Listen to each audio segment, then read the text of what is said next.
এটা হলো আমাদের এসএসসি 2000 ঈশ্বরদী ক্লাস অফ 2000 ঈশ্বরদীর একটা অর্গানাইজেশন, যেটা হচ্ছে একটা নন প্রফিট চ্যারিটি অর্গানাইজেশন। এই অর্গানাইজেশনের মাধ্যমে আমরা আপনি যদি বলেন এবারকার ঈদে আমরা যেটা করেছি, আমরা দুস্থ 100 পরিবারকে তাদের সঙ্গে আমরা ঈদ ভাগাভাগি করে নিয়েছি এবং একজন অসুস্থ রোগী প্রতিবন্ধী যার বাচ্চা সে বাচ্চা প্রসব করবে, সেখানে তাকে আমরা তার টোটাল ফিনান্সিয়াল সাপোর্ট দিয়েছি।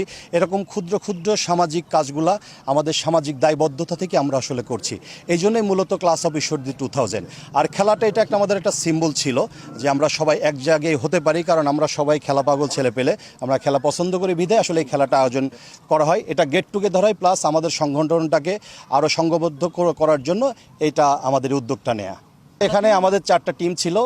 আসলে হয়তো খেলার রুলস ওয়াইজ একজন জিতছে, বাট আসলে আমরা সবাই জয়ী এবং এতে আমাদের কোনো দ্বিমত নাই। ক্লাস অফ 2000 ঈশ্বরদী জয়ী। আসলে আমাদের এই প্রচেষ্টা হচ্ছে আমাদের বন্ধুদেরকে একত্রিত করা। আমরা মোবাইল ফোন ব্যবহার করি, দিন শেষে এটাকে চার্জ দিতে হয়। সারা বছর আমরা যে যার কাজে থাকি, বিভিন্ন জায়গাতে কাজ করি, কেউ ইস্যুতে থাকি, ইস্যুতে বাইরে থাকি। এই একটা দিন আমাদের সারা বছরের চার্জ, এটা হচ্ছে প্রথম বিষয়। আমরা রিচার্জ করি নিজেদের জন্য একটা দিন বেছে নেই, সংসার পরিবার ছেড়ে আমরা বন্ধুদের সাথে আবার এখন থেকে 25 বছর আগে ফিরে গেছিলাম আজকে। এবং সবসময়ই আমরা চেষ্টা করি যে আমাদের বন্ধুদের সবাইকে একত্রিত করি এবং বেশ কিছু সামাজিক কাজ আমরা করে থাকি।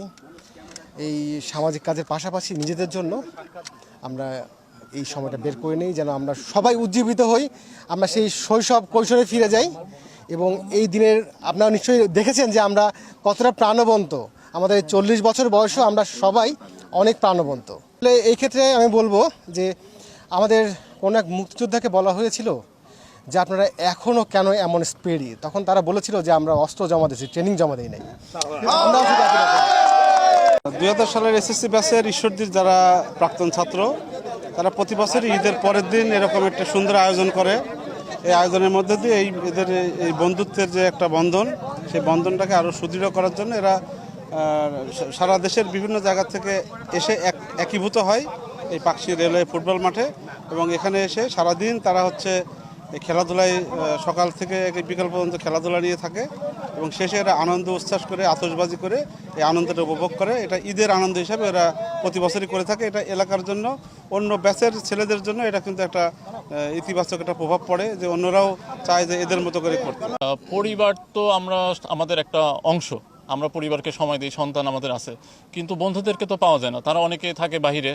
আমাদের এক বন্ধু আসছে ঢাকা থেকে, সে রাত 12টায় বাস করে ভোরবেলা পৌঁছেছে শুধুমাত্র খেলার জন্য। তো এই মুহূর্তগুলো তো আমরা আসলে পাবো না। আমাদের ছোটোবেলা যে ইয়েটা ছিল, আপনার সবাই একসাথে থাকার যে স্প্রিয়া ইউনিটি সব ছিল, সেটা এক করে রাখার জন্যই মূলত আজকের এই উদ্যোগ। আমরা চাই সবাই মিলে এই স্পিরিটটাকে সারা জীবন ধরে রাখার জন্য। হ্যাঁ, আমরা ভবিষ্যতে এই ধারাবাহিকতা এবং মানবিক কার্যক্রম সবসময় ধরে রাখতে চাই। যেমন আমরা সবসময় চ্যারিটি করতে চাই, একজন আরেকজন বন্ধুর পাশে দাঁড়াতে চাই। আমরা চাই যে কেউ যেন পিছিয়ে না থাকে, সবাই একসাথে ভালো থাকতে চাই। এটাই আমাদের, এবং দুস্থ এবং মানবিক সাহায্যের মাধ্যমেই আমরা মূলত এই সংগঠনকে সামনের দিকে এগিয়ে নিয়ে যেতে চাই।